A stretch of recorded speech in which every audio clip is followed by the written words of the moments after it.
नमस्कार, मैं हूं विद्यासागर। स्वागत है आप सभी का। आज महाराष्ट्र में तो महाराष्ट्र के डिप्टी सीएम अजीत पवार के बेटे पार्थ पवार के घर एक बार फिर से आईटी की छापेमारी हुई है और ऐसी स्थिति का हमारे संवाददाता संतोष मोरे ने जायजा लिया।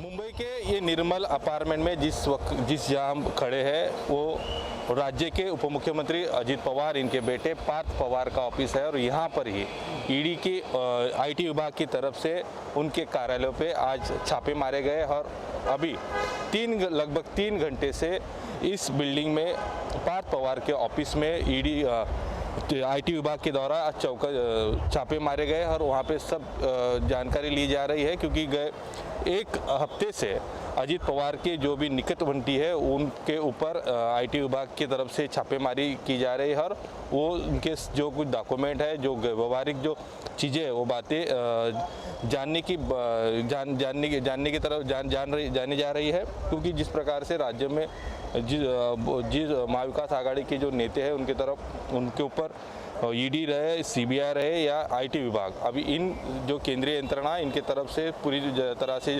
जो नज़र उनके नेताओं के ऊपर बनी रही है। लेकिन अजीत पवार के जो बेटे हैं पार्थ पवार, उनके ऊपर आज सुबह 9 बजे के आसपास उनके दफ्तर में आईटी विभाग के कर्मचारी पहुंचे और जो उनकी जो व्यवहारिक जो जानकारी है वो जमा करने के काम आईटी विभाग की तरफ से किया जा रहा है। और गए पिछले 2 दिन पहले ही इसी प्रकार से आईटी विभाग के तरफ से यही बिल्डिंग पे, निर्मल बिल्डिंग पे उनके कार्यालय पे छापे मार के पूरी जानकारी ली जा रही थी। लेकिन आज फिर से सुबह 9 बजे ये जानकारी और ज़्यादा तरह से कुछ उनको आउटपुट मिले हैं क्या, ये देखने के लिए देखने वाली बात होगी। क्योंकि अब सुबह जिस प्रकार से आईटी की तरफ से जो रेड डाली गई है और उसमें अभी और क्या बातें सामने आती है वो देखना होगा। क्योंकि जिस प्रकार से अजीत पवार के जो निकटवर्ती है उसमें साकर कारखाना रहे या उनके जो नज़दीक के जो लोग हैं उनके ऊपर आईटी, ईडी और सीबीआई की तरफ से जिस प्रकार से कार्रवाई दिन ब दिन देखी जा रही है, उसमें कहीं तो भी महाराष्ट्र में जो सत्ता में जो लोग हैं वो कहीं तभी आरोप कर रहे हैं कि जो बीजेपी सरकार है वो कहीं तभी केंद्र की जो एजेंसियां उनका दुरुपयोग करते हुए महाराष्ट्र के जो लोग, जो नेता है महाविकास आघाड़ी के, उनके ऊपर कार्रवाई कर रही है। लेकिन आज पार्थ पवार के ऊपर जो कार्रवाई की गई है उसमें कुछ सामने आता है क्या, ये बात देखने वाली होगी। Santosh More, news 1 India, Mumbai.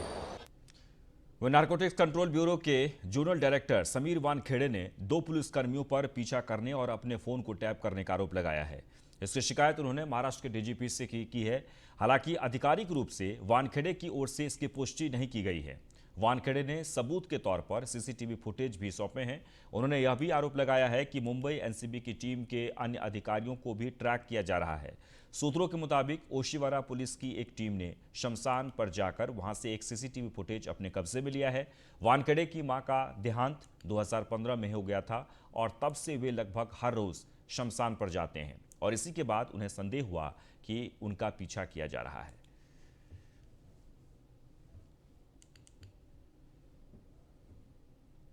तो समीर वानखेड़े की गिरफ्तारी पर एनसीबी के डीडीजी मुत्था अशोक जैन का कहना है कि हमने इसकी जानकारी डीजीपी को दे दी है।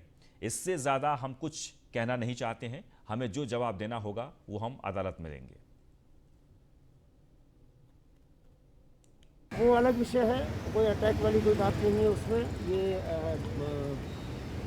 तो इसको हमने सारा जो भी सवाल न्यायालय में डिफेंस उठाता है हम उसका समाधान करते हैं और माननीय न्यायाधीश के समक्ष सारा मटेरियल रखते हैं और अंतिम निर्णय उनको लेना।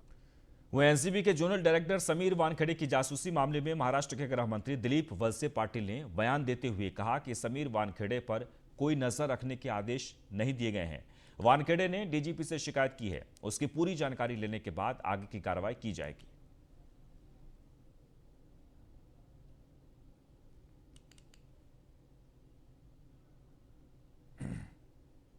ऐसी कोई जानकारी मेरे पास नहीं है और मुझे लगता है कि कोई पुलिस डिपार्टमेंट ने कौन से भी स्तर पे ऐसी कोई इंस्ट्रक्शन दी नहीं है। सर जरूरी होगा तो क्या जांच की जाएगी इस मामले की? जरूरी होगा तो जांच की जाएगी इस मामले की? कौन से मामले की? जो समीर वानखेड़े एलिगेशंस लगा रहे हैं। ऐसे है ना, अगर अभी मैंने तो ऐसा सुना है कि उन्होंने डीजी के पास कंप्लेंट दी है तो देखूंगा, मेरे पास आएगा। वहीं कोयले की कमी की वजह से महाराष्ट्र राज्य में बिजली का संकट गहराता जा रहा है। राज्य में बिजली के निर्माण के लिए Maharashtra state power generation company limited के पास कोयले का 1,91,775 मैट्रिक टन स्टॉक ही बचा है, जबकि रोजाना कोयले की खपत 1,49,000 मैट्रिक टन है। और इसी से अंदाजा लगाया जा सकता है कि 7 सरकारी पावर प्लांट्स में आधा दिन से 1.5 दिन का ही कोयला का स्टॉक बचा है। महाजनको के राज्य में 7 पावर प्लांट हैं। कोराड़ी के 2400 मेगावाट के प्लांट में सबसे कम 20,364 मैट्रिक टन यानी 0.67 दिन का ही कोयला बचा हुआ है। चंद्रपुर के 2,920 मेगावाट के प्लांट में सबसे अधिक 88,264 मैट्रिक टन यानी 1.64 दिन का स्टॉक बचा है। जानकारों के मुताबिक अधिक बारिश होने के कारण कोयले की खदानों में पानी भर जाने से आपूर्ति बाधित हुई है। तो आपको बता दें कि महाराष्ट्र में भी कोयले की भारी कमी से संकट उत्पन्न हो रहा है। तो महाराष्ट्र के कांग्रेस प्रदेश अध्यक्ष नाना पटोले ने बीजेपी पर निशाना साधते हुए कहा कि जहां पर बीजेपी की सरकार नहीं है, उन्हीं राज्यों को टारगेट करके बारिश का बहाना बताकर कोयले का सप्लाई नहीं दिया जा रहा है। बीजेपी महाराष्ट्र को अंधेरे में लाना चाहती है। दिल्ली और महाराष्ट्र जो केंद्र के विरोधी पक्ष की जो सरकार है, यहाँ पर ही इन लोगों ने इस तरह की रणनीति बनाई है। केंद्र के ऊर्जा मंत्री कहते हैं कि बिजली का कोई अभाव नहीं है, फिर राज्य में आज कोयला आपूर्ति की वजह से जो संच बंद पड़े हुए, तो उसकी एक बार चौकसी कर ले कि तुम्हारे पास कोयला है, तुम क्यों बंद रखे। अगर ऐसी चीज हो तो कार्रवाई की जाए, लेकिन इस राजनीति में लोगों को क्यों तकलीफ दी जाती है। और ये बीजेपी हर बार इसी तरह की राजनीति करती है जिससे लोगों को तकलीफ। तो महाराष्ट्र को दे नहीं रही सरकार केंद्र कोयला। बार बार हमारे पूरे अधिकारी, हमारे मंत्री भी बार दिल्ली में जाकर वहाँ के मंत्री से मिले, हमारे अधिकारी भी मिले, वो देने की बात करते हैं, लेकिन कोयला बारिश की वजह से आपको नहीं मिल सकता, वहाँ तकलीफ है, कोयला निकल नहीं रहा है। इस तरह के बहाने बताकर महाराष्ट्र को कोयले की सप्लाई न देकर महाराष्ट्र को अंधेरे में डालने का पाप केंद्र में बैठी हुई थी। कोयले की कमी की वजह से महाराष्ट्र में बिजली का संकट गहराता जा रहा है। वहीं आज राज्य के ऊर्जा मंत्री नितिन राउत ने प्रेस कॉन्फ्रेंस की है। उन्होंने कहा कि राज्य के 27 बिजली उत्पादन सेंटरों में से 7 बंद हैं। कोयले की कमी ने राज्य में बिजली उत्पादन को कम कर दिया है। राउत ने कहा कि प्रदेश में कहीं भी लोड शेडिंग नहीं की जा रही है और बिजली उत्पादन बढ़ाने के लिए उचित योजना बनाई जा रही है।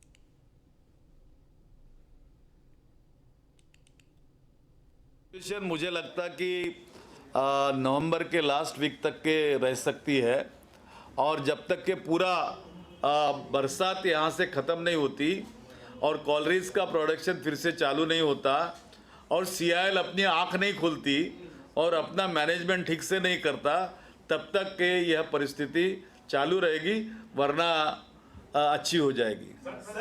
7 और उसमें से एक चालू हो चुका है अभी भुसावल का आज सुबह। पारस का भी मेरे ख्याल से चालू हो गया और पारस ने 250 मेगावाट, उसकी कैपेसिटी 210 की है, उन्होंने 250 मेगावाट बिजली कल प्रोड्यूस की है। तो हमारी कोशिश है पूरी प्रदेश के अंदर कि बिजली की कमी ना पड़े। हमने आज इंस्ट्रक्शन दे दिए हमारे डिपार्टमेंट को कि जैसे जैसे कोयला आएगा, अभी यहाँ पर वापसी का जो बरसात है वापसी की, वो अलग एरिया में हो रहा है जहाँ कोल कंपनीज है, उस एरिया में नहीं हो रहा, तो वहाँ से ट्रांसपोर्टेशन थोड़ा सा सुविधाजनक हो रहा है। तो हमारे लोगों ने कोल इंडिया लिमिटेड की सब्सिडरीज कंपनीज के साथ संपर्क रखा हुआ है, रेलवे के साथ संपर्क रखा। महाराष्ट्र विधानसभा के नेता विपक्ष देवेंद्र फडणवीस एक बार फिर से चर्चा में आए हुए हैं। नवी मुंबई में आयोजित एक कार्यक्रम में फडणवीस ने कहा कि उन्हें आज भी नहीं लगता कि वे मुख्यमंत्री पद पर नहीं हैं। जनता ने मुझे इसका एहसास नहीं होने दिया। उन्होंने कहा कि पिछले 2 साल में मैं फिर एक भी दिन घर पर नहीं रुका हूं, हमेशा से जनता की सेवा में रहा हूं, जिसके चलते जनता ने मुझे कभी महसूस नहीं होने दिया कि मैं मुख्यमंत्री नहीं हूं।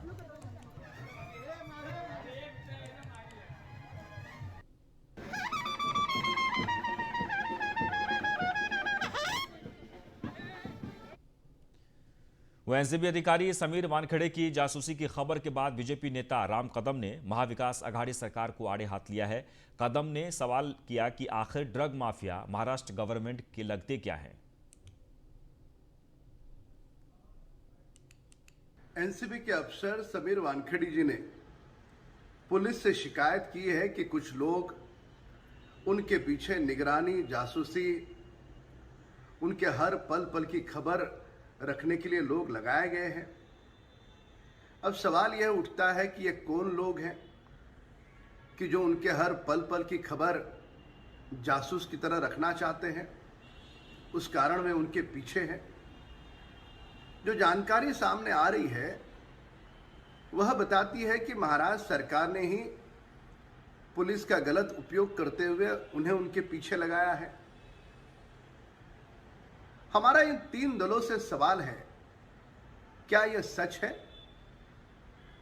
एक और ड्रग माफिया के विरोध में कार्रवाई करने वाले एनसीबी के अफसरों का समर्थन करते हुए सारा देश खड़ा है। वहीं बॉलीवुड के ड्रग्स कनेक्शन का खुलासा करने की वजह से इन दिनों एनसीबी भी अलग अलग वजहों से चर्चा का विषय बनी हुई है। दरअसल एनसीबी के मुंबई जोन ऑफिस में पिछले साल भर में 200 करोड़ रुपए से अधिक मूल्य के प्रतिबंधित ड्रग्स जब्त की गई है। एनसीबी ने 2019 में 57,867 केस दर्ज कर प्रतिबंधित ड्रग्स के साथ 74,620 लोगों को गिरफ्तार किया था। इससे पहले 2018 में 49,450 केस दर्ज हुआ और इसके तहत एनसीबी कार्रवाई में नारकोटिक्स ड्रग्स की जब्ती 17% बढ़ी। एनसीबी ने पिछले साल 114 केस दर्ज कर 300 लोगों को गिरफ्तार किया था।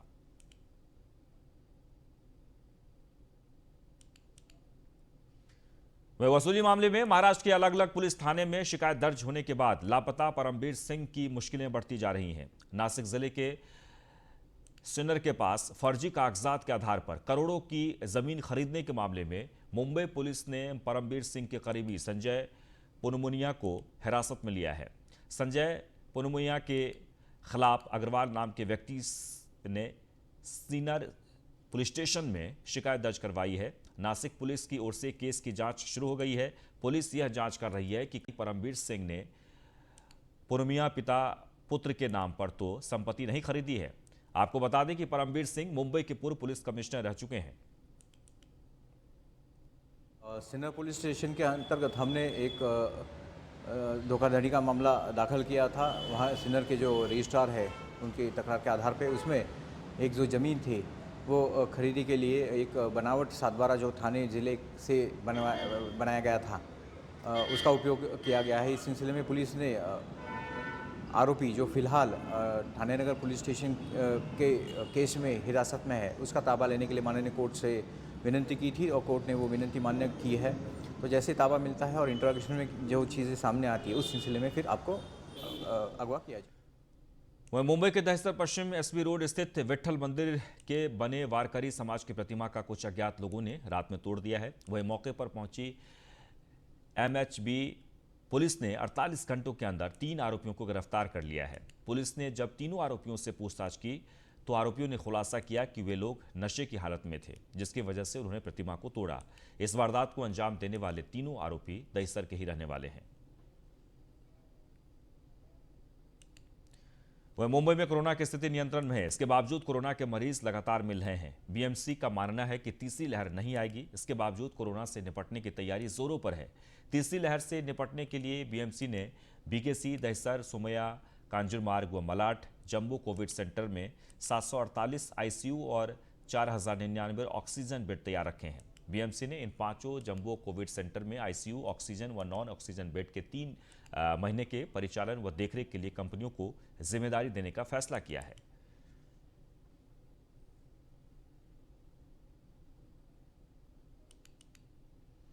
जीआरपी कांस्टेबल की मुस्तैदी से महाराष्ट्र के कर्जत रेलवे स्टेशन पर एक बड़ा हादसा होते होते टल गया। दरअसल कर्जत रेलवे स्टेशन पर लगी सीसीटीवी में साफ नजर आ रहा है कि लोकल ट्रेन ने रफ्तार पकड़ ली थी और एक यात्री उस ट्रेन को पकड़ने का प्रयास कर रहा था, जिसके बाद स्टेशन पर ड्यूटी कर रहे कांस्टेबल ने उस यात्री को ट्रेन की चपेट में आने से बचाया।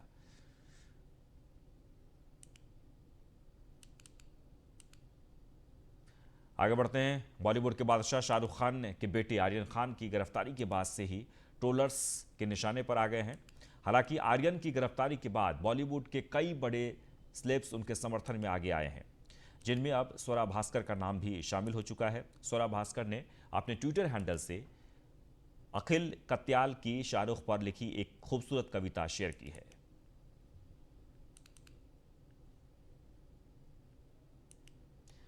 वहीं नवरात्रि के मौके पर शिल्पा शेट्टी ने एक वीडियो सोशल मीडिया पर शेयर किया है।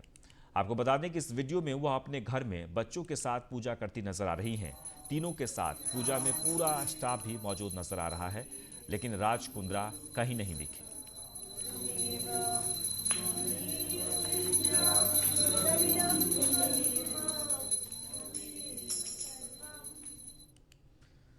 वह अर्जुन कपूर पिछले कुछ दिनों से हाल ही में रिलीज हुई अपनी हॉरर कॉमेडी फिल्म भूत पुलिस को लेकर चर्चा में है। अब अर्जुन ने अपनी नई फिल्म द लेडी किलर की अनाउंसमेंट भी की है। उन्होंने सोशल मीडिया पर इस रोमांटिक थ्रिलर फिल्म से अपना फर्स्ट लुक पोस्टर शेयर कर इसकी घोषणा की है।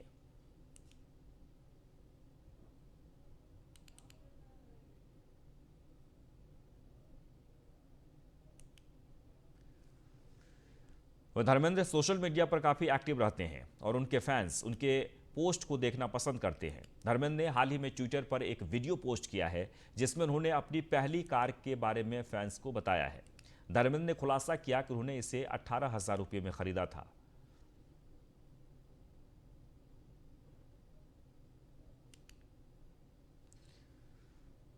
वहीं अक्षय कुमार और रजनीकांत के बाद अजय देवगन ने भी into the wild with Bear Grylls में वाटर एडवेंचर किया। इस स्पेशल एपिसोड का टीजर आज रिलीज हो गया है। 12 सितंबर को यह घोषणा की गई थी कि अजय सर्वाइवल शो में दिखाई देंगे।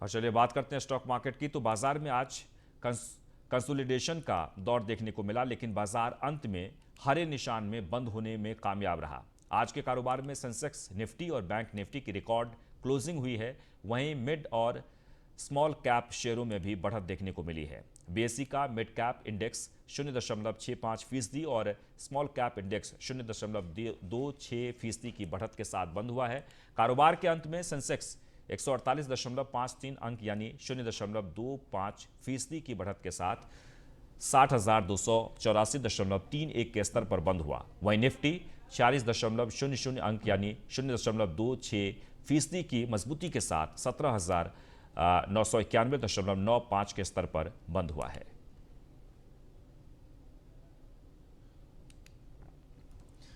और फिलहाल इस बुलेटिन में इतना ही, लेकिन आप बने रहें न्यूज़ 1 इंडिया के साथ। नमस्कार।